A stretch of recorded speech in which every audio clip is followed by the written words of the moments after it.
3 years after India set its ambitious goal to become a net zero economy by 2070, the country's strategy is taking shape.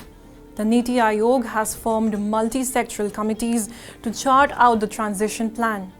But what does this mean for India and its citizens? Back in 2021, at COP26 in Glasgow, Prime Minister Narendra Modi announced India's commitment to achieving net zero emissions by 2070, joining nations like the US, UK and China. 2070 तक Bharat net zero का लक्ष्य हासिल करेगा.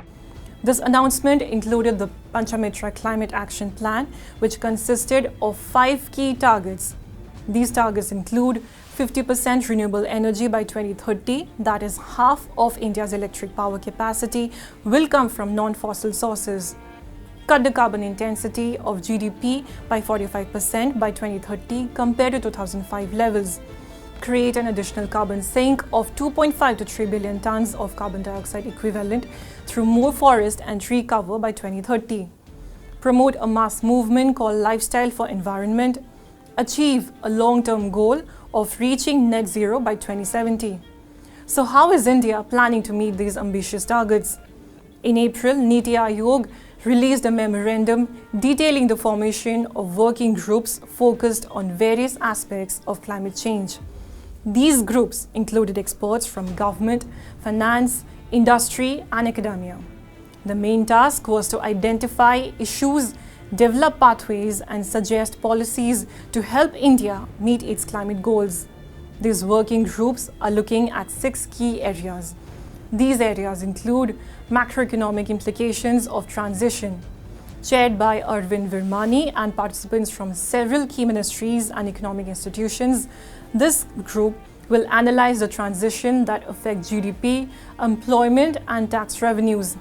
Next is climate finance, chaired by Suman Berry, including representatives from the Ministry of Finance and major international financing agencies. This group will work on India's funding needs.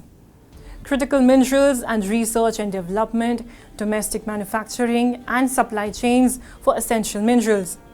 Social aspects of energy transition that will analyze the effect of communities and jobs and the policies needed to support people. Bring together insights from all working groups and to create cohesive policies.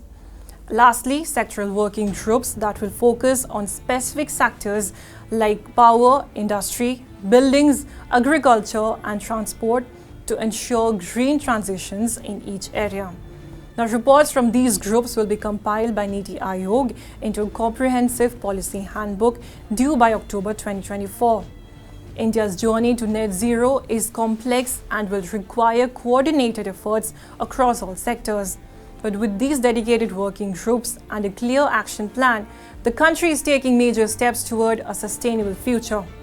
So the big question remains, are we ready to support and participate in this transformative journey to make our planet a better place to live in?